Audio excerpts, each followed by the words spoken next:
Welcome on behalf of the Long Island Progressive Coalition. My name is David Sprinson, and this evening we have a presidential forum with 4 of the candidates being represented.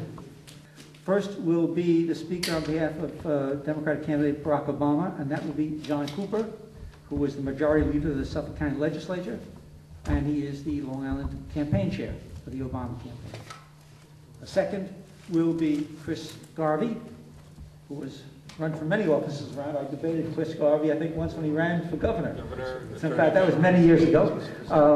Chris will be here speaking on behalf of Bob Barr.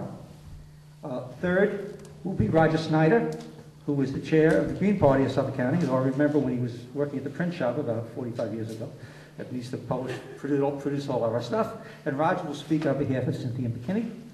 And last, in this round of discussion, speaking on behalf of John McCain, will be Mark Zablocki, who is the McCain Leadership Committee Assistant Professor of Business and Technology at Briarcliff College, and a 2-time former candidate for Huntington Highway Superintendent. And each one of the speakers will come up here so as to be able to use the microphone, to be on the camera, which will be shown, reproduced on public access TV. I just want to close by saying how I have no doubt whatsoever that Barack Obama not only will win New York, I think he'll win New York handily, but I'm absolutely confident that he will be the next president of the United States. And I'm so excited about the prospect of Barack Obama sitting in the Oval Office come January 20th of next year, the impact that that will have on our nation, bringing our nation together, finally healing the racial wounds in this country, but just as importantly, the new face it will put on our nation before the world. Iraq, the invasion and occupation of Iraq were 2 separate mistakes which collectively have cost thousands of American lives and hundreds of billions of U.S. taxpayer dollars. Every day the occupation in Iraq continues without a withdrawal plan is a day that more Americans' blood and treasure, some $400 million a day, is needlessly wasted. Foreign intervention and foreign bases, let's close them all and bring our military home.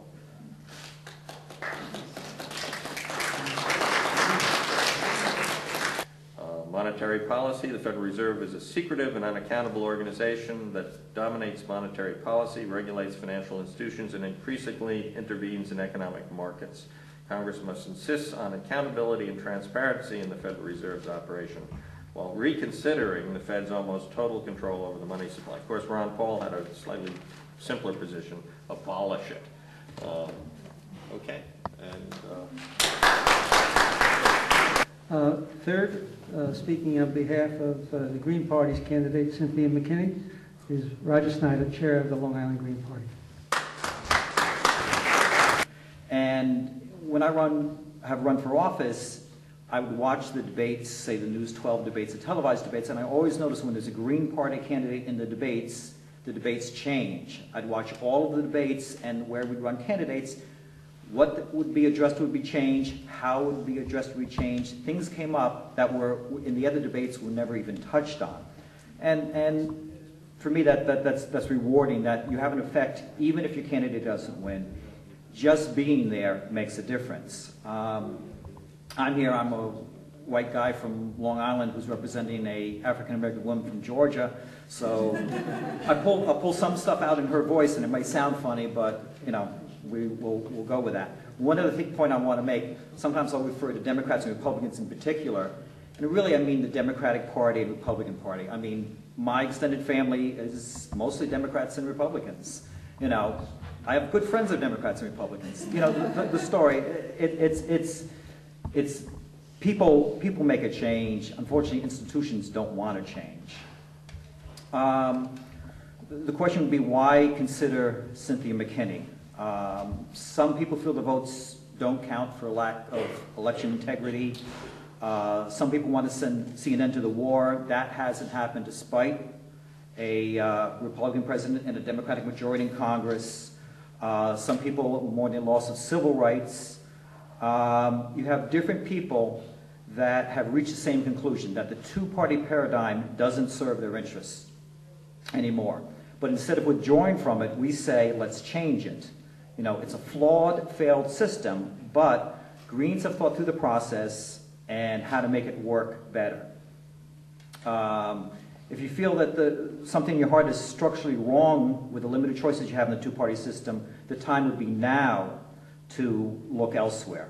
Public policy now is made, it's a locked room. You have two representatives, you have the Democratic Party, Republican Party, you have corporate lobbyists. They have the key to the room. They can come and go whenever they want, but what we propose, what the Green Party proposes, and why we run a candidate for president is to open the door for people who care about impeachment, the war, civil liberties, economic justice.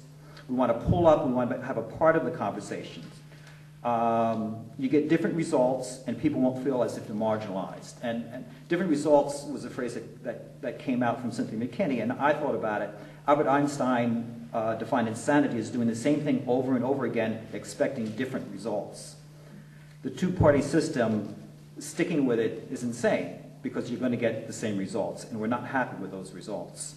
Cynthia McKinney has a 10-point plan. I'll get to a little bit with more specifics. There are papers in the back that enumerate the different parts of her plan, what she plans to do on a number of issues, her positions. You can go to her website, which is votetruth08.com, and there's more material being put out every day. The importance of her campaign. This is a quote. Larry Pinkney, its editorial board member of the Black Commentator, explained it this way.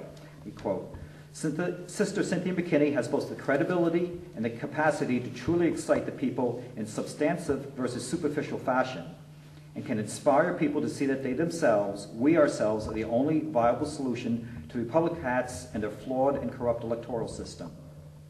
We must move the people beyond from being excited about meaningless superficialities that do nothing to address systematic change, to being excited about substance that is the catalytic for systematic change. McKinney's campaign is needed to lay the groundwork for building a political movement for real change. The sentiment, this is from a political activist in DC, from their blog. They say, quote, we need to be about the business of thinking and acting outside the box and building political parties outside the box. Parties that serve the economic, social, and political interests of the masses of the people. That is precisely why the candidacy of former U.S. Congresswoman Cynthia McKinney for president is of such enormous importance to the present and for the future. This coalition is all about collectively laying the foundation for systematic change, which is the only way we can enjoy real change. The 10-point plan starts with freedom. Freedom consists of election integrity. How can we hold elections and not be sure that the results actually reflect the will of the voters?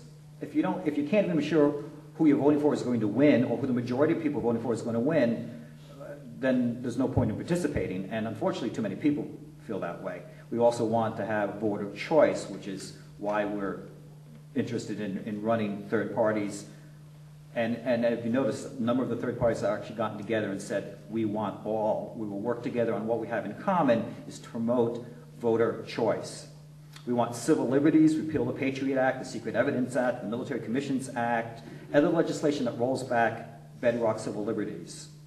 Full employment now, point 2, includes the right to organize, repeal of the free trade agreements, greening the economy, jobs at a livable wage, justice for immigrant workers, and an end to the guest worker program, amnesty and a path to documentation of the workers that are already in this country, equal pay and equal work. It's a shame that minorities, it's more than a shame, it's intolerable. Women, minorities work in the same job as white men, receive less pay. Self-determining reparations now. Resources for human needs now. Budget for human needs instead of corporate greed includes a single-payer form of health care. Full reproductive rights for women, safe access to comprehensive prenatal, postnatal, and family planning services, subsidized higher education. We have students that graduate from college with tens to hundreds of thousands of dollars of debt. We need health care that can allow parents to continue with their education. Many people get stuck, they need to continue, they want to improve their jobs. We need health care, affordable health care that can facilitate that. Obviously, we need affordable housing. We know that on Long Island there are people who cannot live in the areas that they work because they just cannot afford to do it. We need to repeal the Bush tax cuts and make the rich pay their fair share and take appropriate steps to regain control over the monetary system. Stop the war at home now. We need to free the political activists that have been imprisoned by the various COINTELPRO and similar programs from the 60s to the present. We need to end the disparities in sentencing in the criminal justice system as a whole. We change the policy to punish those guilty of racial profiling that often result in disparate treatment at each step of the criminal justice system. End the war on drugs now.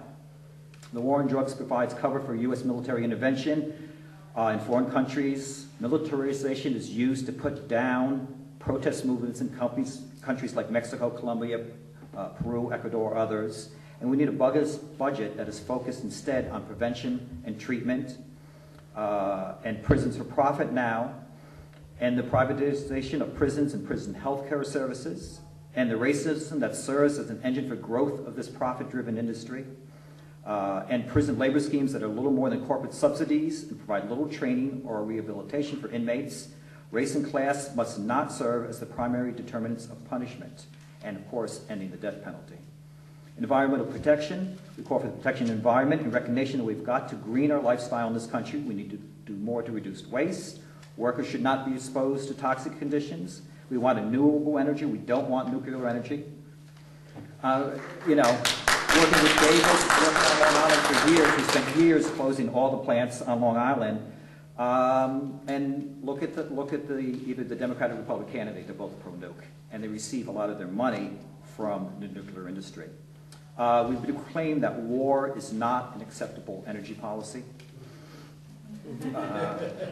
End environmental racism. Communities should be preserved and local economies using local resources should be encouraged. End militarism now.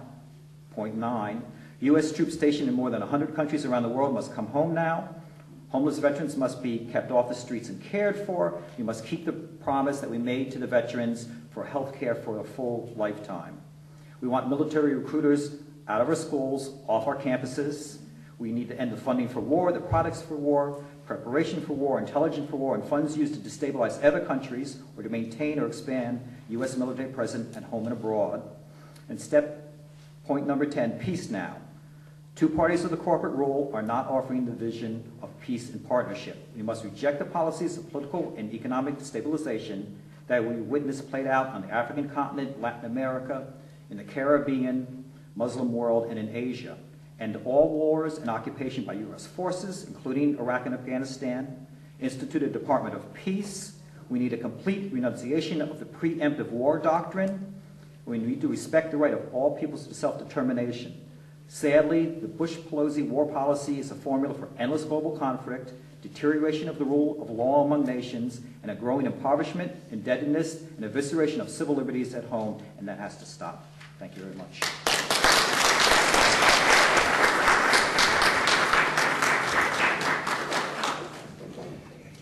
Now speaking on behalf of Republican candidate John McCain is Mark Zablocki from the McCain Leadership Committee and the Assistant Professor of Business and Technology at Briarcliff College.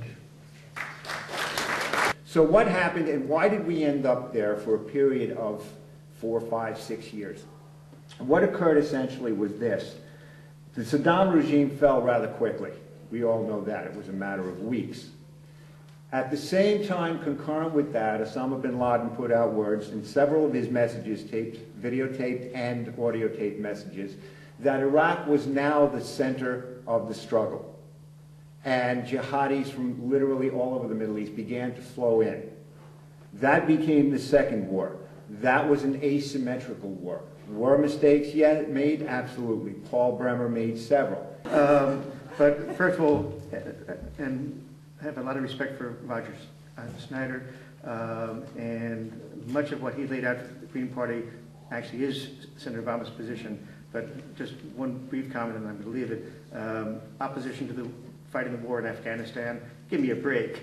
That's where we should be devoting our military resources. That's where Osama bin Laden is. That's where Al-Qaeda is, and it's entirely appropriate. So as strongly as opposed to the war in Iraq, I'm in support of the war in Afghanistan. But that's a side issue. The main thing I'd like to talk about is the economy. And one thing that bothers me more than anything else is hypocrisy. And John McCain, who a stand 10 days ago, said the fundamentals of the economy are strong. And now he's saying if we don't act by tomorrow, coincidentally the day of the first presidential debate, if we don't act by tomorrow, we're going to face disaster on Monday, recession, depression. Libertarians are actually very good because they're very clear on what they stand for. And you can agree and you disagree, and we agree very strongly on other things. On other things we agree extremely strongly, disagree. But I like that, and with John saying, the war in Afghanistan, yeah, it's very clear. Cynthia McKinney believes it was a mistake. Some of the generals there believe it was a mistake. And the Green Party is opposed to it. One of our key values is nonviolence. Anytime you use war to solve your problems, what you've done is create problems that will follow you then for decades, for centuries, whatever. It doesn't solve the problem. It's a key problem, and it's where we certainly disagree, and at least to know that there's this clear choice. I had a friend that was interested in Obama, and I said, wait till he wins or gets enough to win the primary, and he'll start to move to the center, which we call pulling to Kerry, and we used to call it pulling to Gore, and we're back because that's what always happens. And he came to me screaming one day, and I don't remember what the issue was, but he said, "You're absolutely right. I'm furious, and maybe I'm still going to vote for him anyway because all the reasons that we hear." But at least he realized what was going on. And he said, at least you can tell me what Cynthia McKinney stands for, which is what all we're asking for you to do is to look at what she's talking about and what she stands for. Promotion of nuclear power around the world by this country comes back to us in the form of nuclear weapons.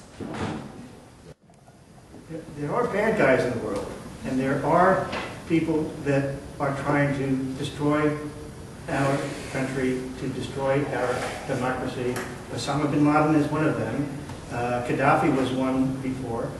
So there are, I believe, and I think Senator Obama believes, that there are times when you've got to take a stand in the interest of our nation. And if you both feel that we should not be intervening, let's say in Afghanistan, where everyone agrees on all sides that that's where Al-Qaeda is reconstituting itself, that's most likely where Osama bin Laden is. It's either there in the mountains of Pakistan. We have to make every effort to go after him and bring him to justice, not just because of the thousands of Americans that lost their lives in 9/11, but to prevent future 9/11s. But you have to choose your enemy properly. Our enemy was not Saddam Hussein. The only reason we invaded Iraq was because of the oil. If Iraq did not have oil, we would never have invaded. But I think it's great to live in a fantasy world, a fairy tale world, where you say, all we need to do is be friends with everyone else, and somehow they'll be friendly with us, and we'll have world peace. It doesn't work that way, because there are nuts out there. There are evil people out there, like Osama bin Laden. And I think it's entirely appropriate and necessary for us to act in our national interest and to bring them to justice and to destroy enemies that are attempting to destroy us. If the U.S. in the form of the CIA was in Afghanistan to begin with, we wouldn't be going back there to fix the problems, that people were fixing the problems and fixing the problems. We created the problems in Afghanistan. Voter registration rolls, we know very well in the Green Party, because Suffolk County keeps trying to knock us off. It's a problem. Stay away from that. It's a problem everywhere. It's a problem everywhere. In fact, they will tell you you can't enroll in the Green Party, but of course you can. You can check the box and sign in the Green Party.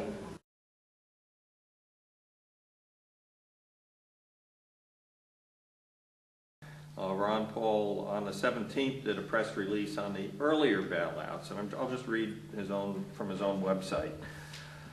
Richard Nixon once said, "We're all Keynesians now," meaning that Republicans and Democrats alike believed in government micromanagement of the economy. It appears that George Bush should say that we're all socialists now.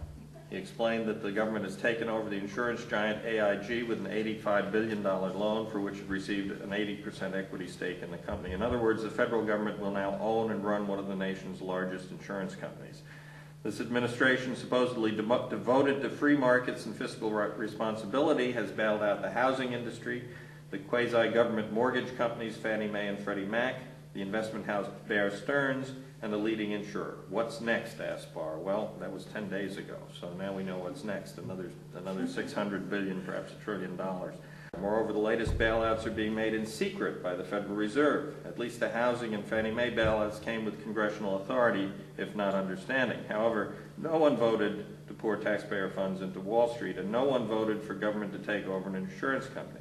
If the Federal Reserve can spend as much money as it desires to bail out any company that it desires, is there anything that it cannot do with taxpayer funds, asked Barr. Well, I guess the answer to that is they can do anything. President Bush should fire Treasury Secretary Henry Paulson. We need a Treasury Secretary who can be trusted with the keys to the taxpayer vault. It's imperative for Congress to explicitly limit the authority of the Federal Reserve. The Fed was not created to take over parts of the U.S. economy. Its authority must be limited, and its officials must be held accountable for their actions. Capitalism involves losses as well as profits. When government tries to insulate businesses and investors from paying for their mistakes, we all lose. Another area is the, and what other speakers have brought out, is the current financial crisis. It is a crisis, there's no question about it. Mr. Barr's representative has spoken forcefully that the government does not belong in the marketplace. And to a degree that's true. In fact, to a great degree that's true. The reason for that is the government is a behemoth. It's a huge organization with a lot of money that can sway markets one way or the other. So it's meant to stay out. However, it has to be understood that the genesis of this is 30 years ago. The genesis of this problem is a problem that there were good intentions, noble intentions, that were delivered badly. The regulations forced lenders to write bad mortgages. When it became published, Senator McCain called for a bipartisan blue ribbon panel to look into the source of the problem. He is not a Johnny-come-lately to this. The fact is that the administration had been moving on, cleaning up Fannie Mae and Freddie Mac's act since 2002. In 2006, Senator McCain rose to the floor of the Senate sponsoring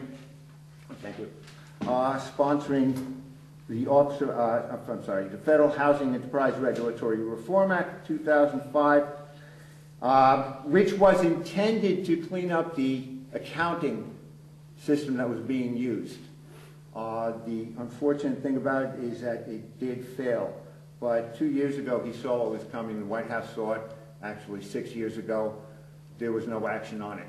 Senator Obama chose to point out that there was no reason for a blue ribbon committee, and never gave a reason for it, but perhaps the explanation might lie in the top 5 recipients of political contributions from Fannie Mae and Freddie Mac are all Democrats, and the number 3 at $105,000 was Senator Barack Obama.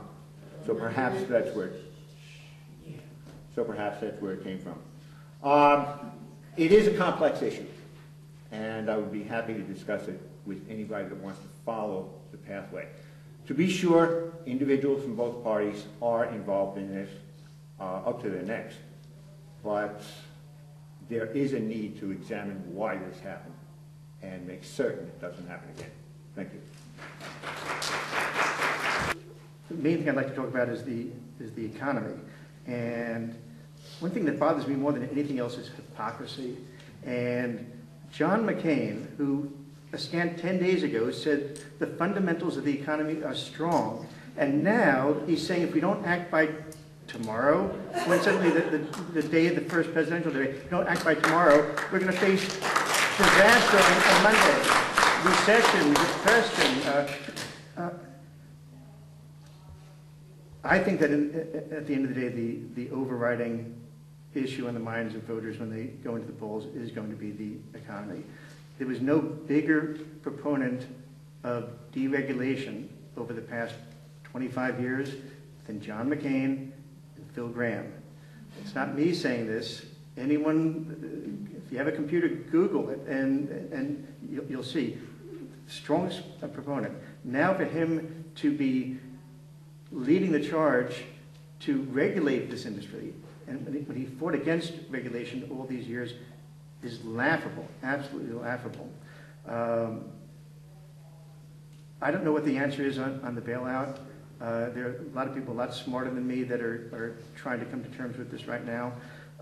I have an inherent problem with taxpayers investing this tremendous, incomprehensible amount of money to bail out these companies, certainly unless some very, very important safeguards are put in place, which Senator Obama has called for. Key amongst them is capping compensation for the executives of these companies. It's outrageous. She sees this as an opportunity. And I just want to do her summary on that particular position. This came out on the 19th, so there's a few things that have changed since then. But she says this: the crisis does not have to be treated as a mere market correction or the result of a few rotten apples in an otherwise pristine barrel.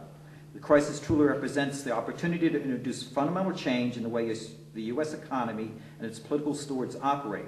Responsible political leadership demands that the pain and suffering being experienced by the innocent today not be revisited upon them or the next generation tomorrow. Sadly, instead of affirmative action being taken in this direction, the Bush administration rats up the drumbeats for war, Republican Party operatives busily remove designated voters from the voter rolls, our elected leaders in Congress go to campaign, while leaving us to fend for ourselves. For the administration, the Democratic-led Congress, I declare mission unaccomplished.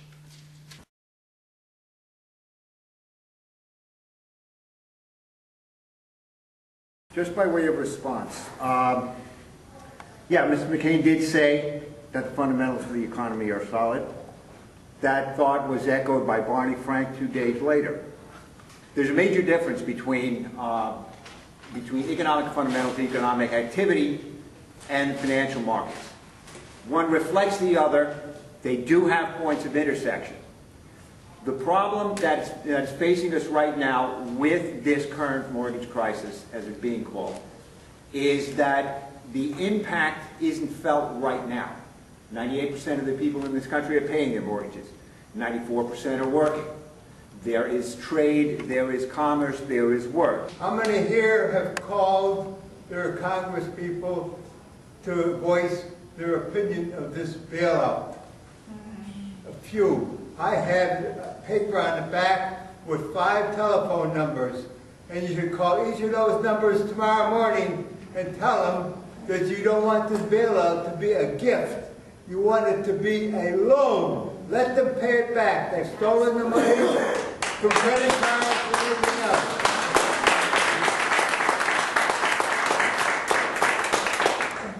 The bailout is a very important thing to our... the other question I have is, why doesn't one of the parties tell us the real deficit that this country's in monetarily? About the bailout, actually earlier today, for lunchtime, I spent my time in the street corner helping people hold up the sign that said no bailout, bailout. I want to note that the Green candidates are the only ones that take no corporate contributions, so we're not beholden to do a corporate bailout of any sort. A lot of these people, a lot of these investors felt that why should they worry? Fannie Mae, this government organization, was guaranteeing the value of these things.